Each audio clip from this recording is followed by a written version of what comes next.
ओम शांति। आज सुनते हाँ 13 जनवरी 2024 ਦੇ ਬਾਬਾ ਦੀ ਸਾਕਾਰ ਮਹਾਵਾਕ। ਬਾਬਾ ਬੋਲੇ, ਮਿੱਠੇ ਬੱਚੇ, ਮਨੁੱਖ ਸਰੀਰ ਦੀ ਉੱਨਤੀ ਦਾ ਪ੍ਰਬੰਧ ਰਚਦੇ, ਆਤਮਾ ਦੀ ਉੱਨਤੀ ਜਾਂ ਚੜ੍ਹਦੀ ਕਲਾ ਦਾ ਸਾਧਨ ਬਾਪ ਹੀ ਦੱਸਦੇ ਨੇ। ਇਹ ਬਾਪ ਦੀ ਹੀ ਰਿਸਪੌਂਸਿਬਿਲਿਟੀ ਹੈ, ਜ਼ਿੰਮੇਵਾਰੀ ਹੈ। ਪ੍ਰਸ਼ਨ ਹੈ, ਸਦਾ ਬੱਚਿਆਂ ਦੀ ਉੱਨਤੀ ਹੁੰਦੀ ਰਹੇ, ਉਸ ਦੇ ਲਈ ਬਾਬਾ ਕਿਹੜੀ ਸ਼੍ਰੀਮਤ ਦਿੰਦੇ ਨੇ? ਸਦਾ ਬੱਚਿਆਂ ਦੀ ਉੱਨਤੀ ਹੁੰਦੀ ਰਹੇ, ਉਸ ਦੇ ਲਈ ਬਾਪ ਕਿਹੜੀ ਸ਼੍ਰੀਮਤ ਦਿੰਦੇ ਨੇ? ਉੱਤਰ, ਬੱਚੇ ਆਪਣੀ ਉੱਨਤੀ ਦੇ ਲਈ ਪਹਿਲੀ ਗੱਲ, ਸਦਾ ਯਾਦ ਦੀ ਯਾਤਰਾ 'ਤੇ ਰਹੋ। ਯਾਦ ਨਾਲ ਹੀ ਆਤਮਾ ਦੀ ਜੰਗ ਨਿਕਲੇਗੀ। ਦੂਜਾ, ਕਦੇ ਵੀ ਬੀਤੀਆਂ ਗੱਲਾਂ ਨੂੰ ਯਾਦ ਨਾ ਕਰੋ, ਅੱਗੇ ਦੇ ਲਈ ਕੋਈ ਆਸ਼ ਨਾ ਰੱਖੋ। ਤੀਜੀ, ਸਰੀਰ ਨਿਰਵਾਹ ਦੇ ਲਈ ਕਰਮ ਭਲੇ ਕਰੋ, ਲੇਕਿਨ ਜੋ ਵੀ ਟਾਈਮ ਮਿਲੇ ਵੇਸਟ ਨਹੀਂ ਕਰੋ, ਬਾਪ ਦੀ ਯਾਦ ਵਿੱਚ ਟਾਈਮ ਸਫਲ ਕਰੋ। ਚੌਥਾ, ਘੱਟ ਤੋਂ ਘੱਟ 8 ਘੰਟਾ ਈਸ਼ਵਰੀ ਸੇਵਾ ਕਰੋ ਤਾਂ ਤੁਹਾਡੀ ਉੱਨਤੀ ਹੁੰਦੀ ਰਹੇਗੀ। ਓਮ ਸ਼ਾਂਤੀ। ਰੂਹਾਨੀ ਬਾਪ ਬੈਠ ਰੂਹਾਨੀ ਬੱਚਿਆਂ ਨੂੰ ਅਥਵਾ ਆਤਮਾਵਾਂ ਨੂੰ ਸਮਝਾਉਂਦੇ ਨੇ। ਮਨੁੱਖ ਕਹਿੰਦੇ ਨੇ ਆਤਮਾ ਦੀ ਰਿਸਪੌਂਸਿਬਿਲਿਟੀ ਹੈ ਪਰਮਾਤਮਾ ਦੇ ਉੱਪਰ।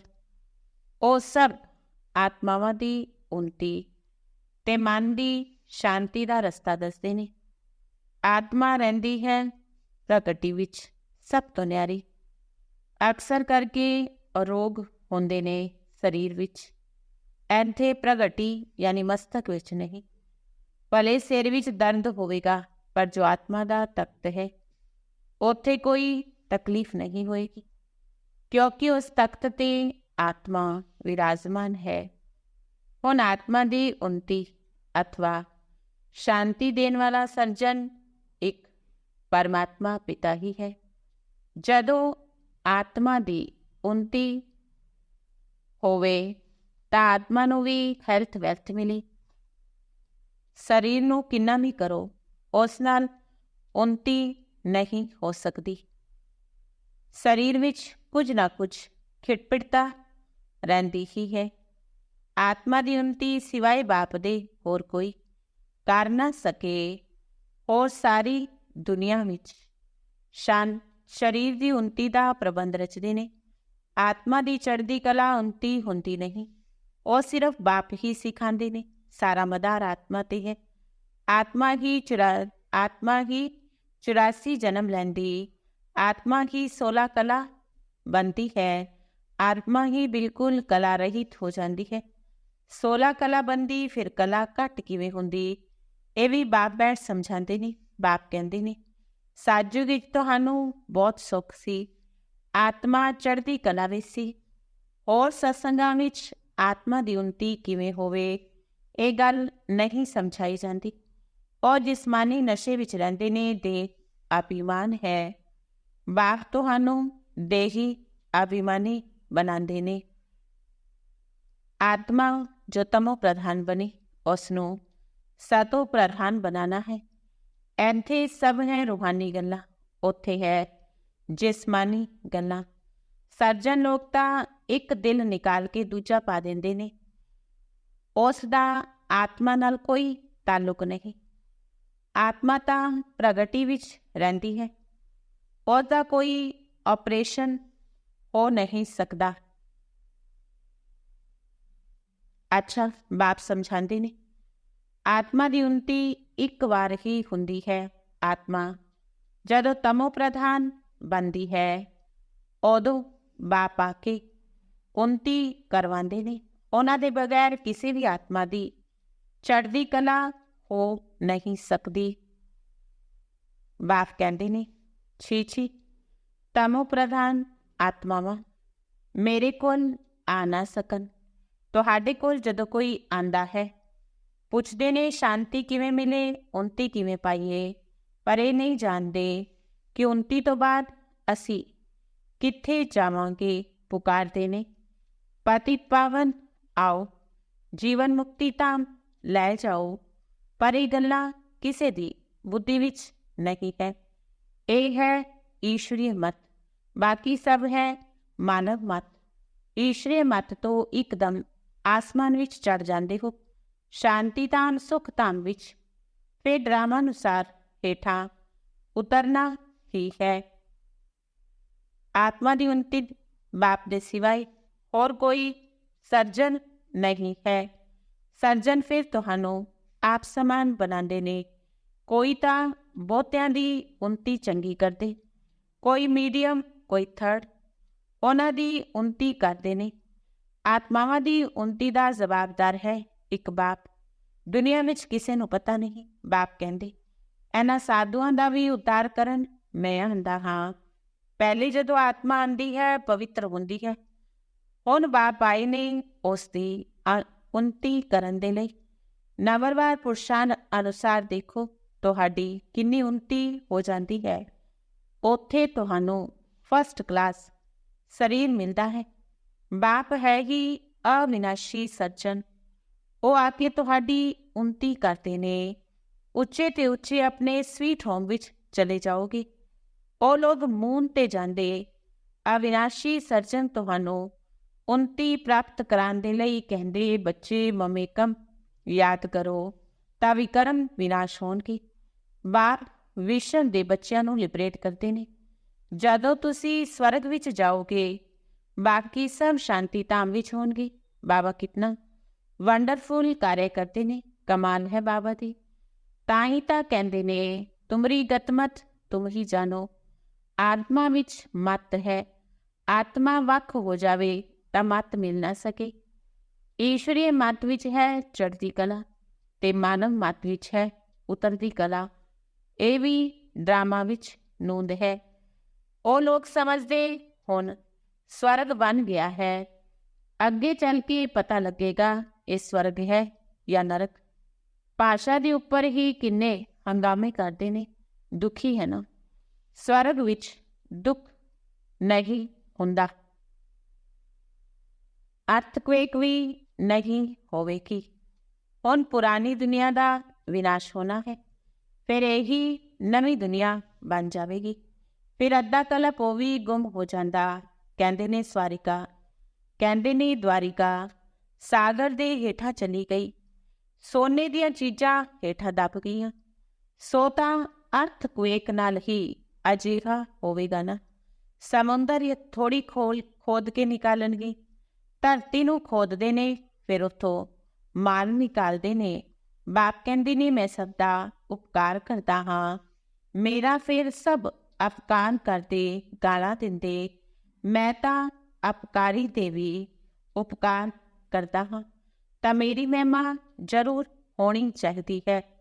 ਭਗਤੀ ਮਾਰਗ ਵਿੱਚ ਦੇਖੋ ਕਿੰਨਾ ਮਾਨ ਹੈ। ਤੁਸੀਂ ਬੱਚੇ ਬਾਪ ਦੀ ਕਿੰਨੀ ਮਹਿਮਾ ਕਰਦੇ ਹੋ। ਚਿੱਤਰ ਵਿੱਚ 32 ਗੁਣ ਗਾਏ ਨੇ। ਹੁਣ ਤੁਸੀਂ ਬਾਪ ਜਿਹਾ ਗੁਣਵਾਨ ਬਣ ਰਹੇ ਹੋ।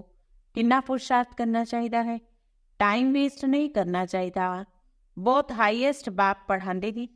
ਰੋਜ਼ ਜ਼ਰੂਰ ਪੜ੍ਹਨਾ ਚਾਹੀਦਾ ਹੈ। ਇਹ ਅਵਿਨਾਸ਼ੀ ਬਾਪ ਵੀ ਹੈ, ਟੀਚਰ ਵੀ ਹੈ। ਪਿਛਾੜੀ ਵਿੱਚ ਆਉਣ ਵਾਲੇ ਪੁਰਾਣਿਆਂ ਤੋਂ ਵੀ ਤਿੱਖੇ ਜਾ ਰਹੇ ਨੇ। ਹੁਣ ਸਾਰੀ ਦੁਨੀਆ ਦੀ ਉਨਤੀ ਹੋ ਰਹੀ ਹੈ ਇੱਕ ਬਾਪ ਦੁਆਰਾ। ਸ਼੍ਰੀ ਕ੍ਰਿਸ਼ਨ ਨੂੰ ਗੁਣਵਾਨ ਬਣਾਉਣ ਵਾਲਾ ਇੱਕ ਬਾਪ ਹੈ।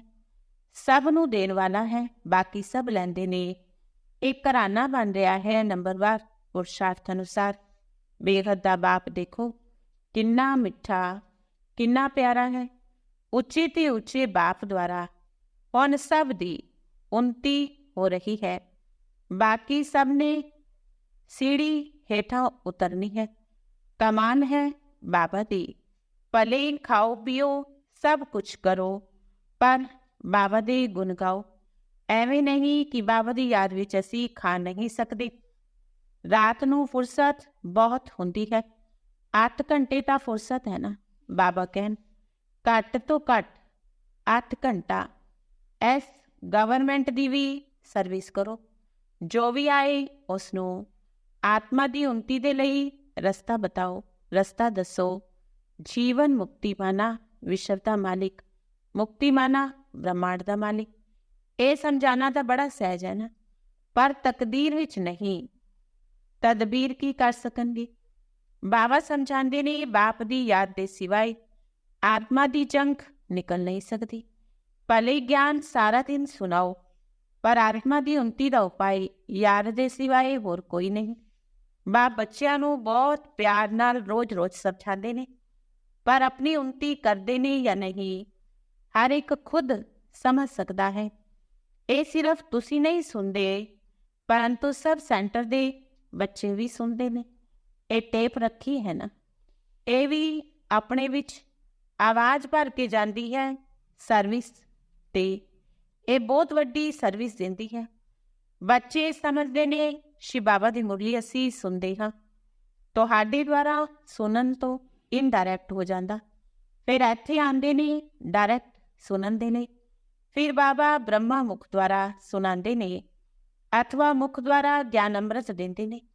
ਇਸ ਸਮੇਂ ਦੁਨੀਆ ਤਮੋ ਪ੍ਰਧਾਨ ਹੋ ਗਈ, ਉਸ 'ਤੇ ਗਿਆਨ ਦੀ ਵਰਸ਼ਾ ਚਾਹੀਦੀ ਹੈ। ਇਹ ਪਾਣੀ ਦੀ ਵਰਸ਼ਾ ਬਹੁਤ ਹੁੰਦੀ, ਉਸ ਪਾਣੀ ਨਾਲ ਕੋਈ ਪਾਵਨ ਬਣ ਨਹੀਂ ਸਕਦਾ। ਹੈ ਸਾਰੀ ਗਿਆਨ ਦੀ ਗੱਲ। ਬਾਪ ਕਹਿੰਦੇ ਹੁਣ ਜਾਗੋ, ਮੈਂ ਤੁਹਾਨੂੰ ਸ਼ਾਂਤੀ ਤਾਂ ਲੈ ਜਾਂਦਾ ਹਾਂ।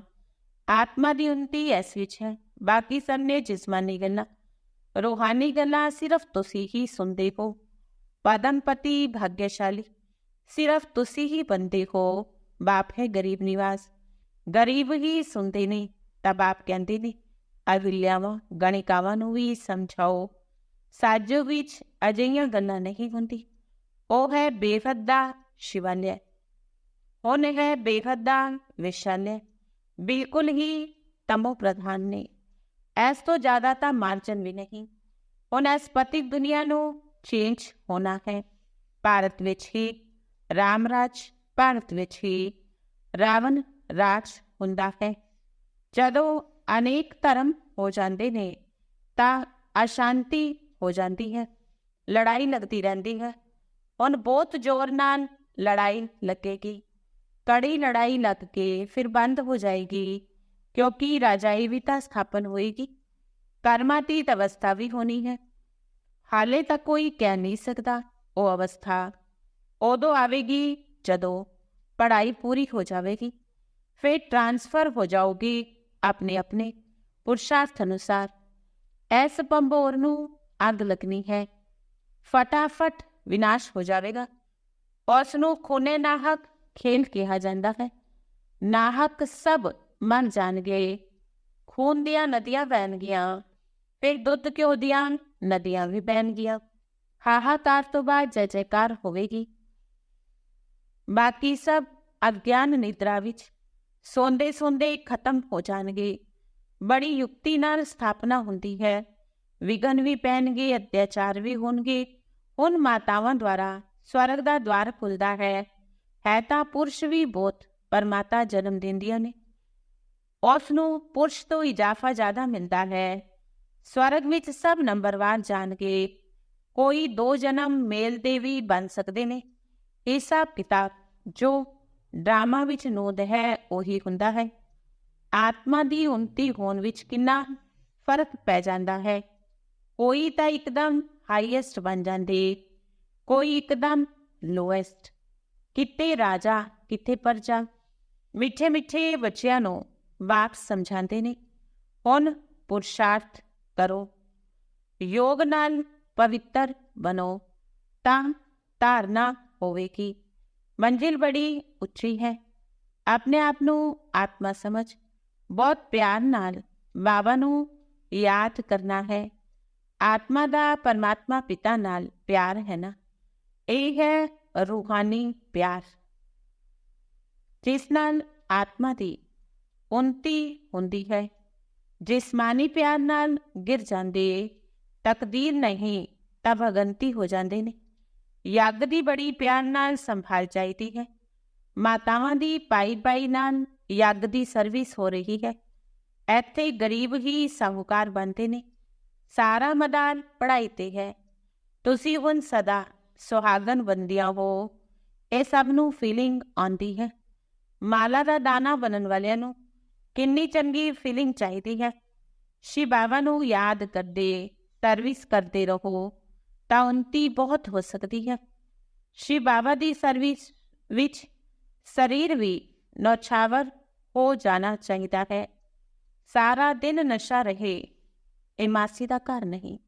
ਦੇਖਣਾ ਹੈ ਅਸੀਂ ਆਪਣੀ ਉੱਨਤੀ ਕਿੰਨੀ ਕੀਤੀ। ਬਾਬਾ ਕਹਿੰਦੇ ਬੱਚੇ ਬੀਤੀ ਨੂੰ ਯਾਦ ਨਾ ਕਰੋ, ਅੱਗੇ ਕੋਈ ਆਸ ਨਾ ਰੱਖੋ। ਸਰੀਰ ਨਿਰਵਾਹ ਕਰਮ ਤਾਂ ਕਰਨਾ ਹੀ ਹੈ। ਜੋ ਟਾਈਮ ਮਿਲੇ ਉਸ ਵਿੱਚ ਬਾਬਾ ਨੂੰ ਯਾਦ ਕਰੋ ਤਾਂ ਵਿਕਰਮ ਵਿਨਾਸ਼ ਹੋਣਗੇ। ਬਾਬਾ ਬਨਹੇਰੀਆਂ ਨੂੰ ਵੀ ਸਮਝਾਉਂਦੇ ਨੇ, ਤੁਹਾਨੂੰ ਪਤੀ ਨੂੰ ਬੜੀ ਨਮਰਤਾ ਪਿਆਰ ਨਾਲ ਸਮਝਾਣਾ ਹੈ। ਕੋਈ ਮਾਰੇ ਤਾਂ ਵੀ ਉਸ 'ਤੇ ਫੁੱਲਾਂ ਦੀ ਵਰਖਾ ਕਰੋ। ਆਪਣੇ ਆਪ ਨੂੰ ਬਚਾਉਣ ਦੀ ਯੁਕਤੀ ਚਾਹੀਦੀ ਹੈ। ਅੱਖਾਂ ਬੜੀਆਂ ਸ਼ੀਤਲ ਚਾਹੀਦੀਆਂ ਨੇ ਜੋ ਕਦੇ ਹਿੱਲਣ ਨਹੀਂ। ਇਸ 'ਤੇ ਅੰਗਦ ਦਾ ਮਿਸਾਲ ਹੈ, ਬਿਲਕੁਲ ਅਡੋਲ ਸੀ। ਤੁਸੀਂ ਸਭ ਮਹਾਵੀਰ ਹੋ। ਜੋ ਪਾਸਟ ਹੋ ਗਿਆ ਉਸ ਨੂੰ ਯਾਦ ਨਹੀਂ ਕਰਨਾ, ਸਦਾ ਹਰਸ਼ਿਤ ਰਹਿਣਾ ਹੈ। ਡਰਾਮਾ ਤੇ ਅਟਲ ਰਹਿਣਾ ਹੈ।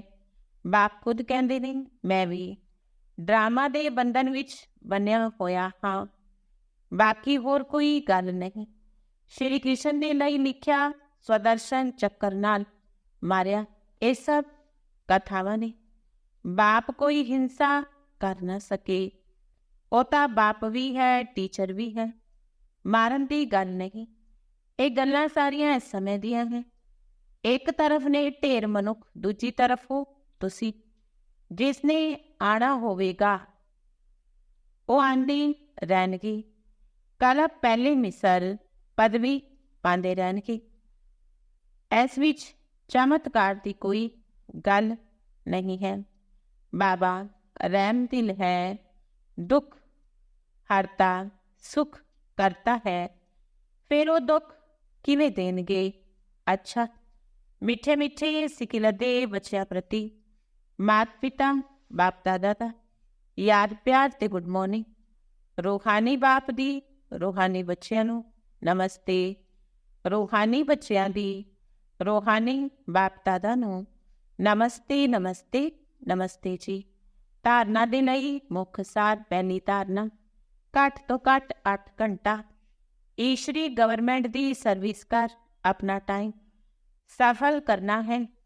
ਬਾਪ ਜਿਹਾ ਗੁਣਵਾਨ ਬਣਨਾ ਹੈ।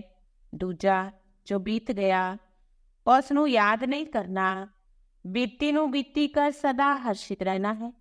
ਡਰਾਮਾ ਤੇ ਅਡੋਲ ਰਹਿਣਾ ਹੈ।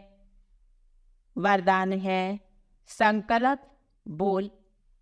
ਕਰਮ ਦੇ ਵਿਅਰਥ ਨੂੰ ਸਮਰਥ ਵਿੱਚ ਪਰਿਵਰਤਨ ਕਰਨ ਵਾਲੇ ਹੋਲੀ ਹੰਸ ਭਵ। ਸੰਕਲਪ ਬੋਲ, ਕਰਮ ਦੇ ਵਿਅਰਥ ਨੂੰ ਸਮਰਥ ਵਿੱਚ ਪਰਿਵਰਤਨ ਕਰਨ ਵਾਲੇ ਹੋਲੀ ਹੰਸ ਭਵ। ਹੋਲੀ ਹੰਸ ਦਾ ਅਰਥ ਹੈ ਸੰਕਲਪ ਬੋਲ ਤੇ ਕਰਮ ਨੂੰ ਵਿਅਰਥ ਨੂੰ ਸਮਰਥ ਵਿੱਚ ਪਰਿਵਰਤਨ ਕਰਨ ਵਾਲੇ। ਕਿਉਂਕਿ ਵਿਅਰਥ ਜਿਵੇਂ ਪੱਥਰ ਹੁੰਦਾ ਹੈ, ਪੱਥਰ ਦੀ ਵੈਲਿਊ ਨਹੀਂ, ਰਤਨ ਦੀ ਵੈਲਿਊ ਹੁੰਦੀ ਹੈ। ਹੋਲੀ ਹੰਸ ਫੌਰਨ ਪਰਖ ਲੈਂਦਾ, ਇਹ ਚੀਜ਼ ਕੰਮ ਦੀ ਨਹੀਂ, ਇਹ ਕੰਮ ਦੀ ਹੈ। ਕੰਮ ਕਰਦੇ ਸਿਰਫ ਸਮ੍ਰਿਤੀ ਮਰਜ ਰਹੇ। ਅਸੀਂ ਰਾਜਯੋਗੀ ਨੌਲੇਜਫੁਲ ਆਤਮਾਵਾਂ, ਰੂਲਿੰਗ ਕੰਟਰੋਲਿੰਗ ਪਾਵਰ ਵਾਲੀਆਂ ਵਾਂ, ਤਾਂ ਵਿਅਰਥ ਜਾ ਨਹੀਂ ਸਕਦਾ। ਇਹ ਸਮ੍ਰਿਤੀ ਹੋਲੀ ਹੰਸ ਬਣਾ ਦੇਵੇਗੀ। ਸਲੋਗਨ ਹੈ, ਜੋ ਖੁਦ ਨੂੰ ਇਸ ਦੇ ਰੂਪੀ ਮਕਾਨ ਵਿੱਚ ਮਹਿਮਾਨ ਸਮਝਦੇ ਨੇ ਉਹੀ ਨਿਰਮੋਹੀ ਰਹਿ ਸਕਦੇ ਨੇ। ਜੋ ਖੁਦ ਨੂੰ ਇਸ ਦੇ ਰੂਪੀ ਮਕਾਨ ਵਿੱਚ ਮਹਿਮਾਨ ਸਮਝਦੇ ਨੇ ਉਹੀ ਨਿਰਮੋਹੀ ਰਹਿ ਸਕਦੇ ਨੇ। ਆ ਵਿਅਕਤੀ ਸਾਇਲੈਂਸ ਦੁਆਰਾ ਡਬਲ ਲਾਈਟ ਫਰਿਸ਼ਤਾ ਸਥਿਤੀ ਦਾ ਅਨੁਭਵ ਕਰਨ ਦਾ ਪੁਰਸ਼ਾਰਥ। ਜਿਵੇਂ ਜਦੋਂ ਕੋਈ ਅਜਿਹਾ ਦਿਨ ਹੁੰਦਾ ਹੈ, ਚੱਲਦੇ ਫਿਰਦੇ ਟ੍ਰੈਫਿਕ ਨੂੰ ਵੀ ਰੋਕ ਕੇ 3 ਮਿੰਟ ਸਾਇਲੈਂਸ ਦੀ ਪ੍ਰੈਕਟਿਸ ਕਰਾਉਂਦੇ ਨੇ। ਚੱਲਦੇ ਹੋਏ ਸਾਰੇ ਕਾਰਿਆਂ ਨੂੰ ਸਟਾਪ ਕਰ ਦਿੰਦੇ ਨੇ।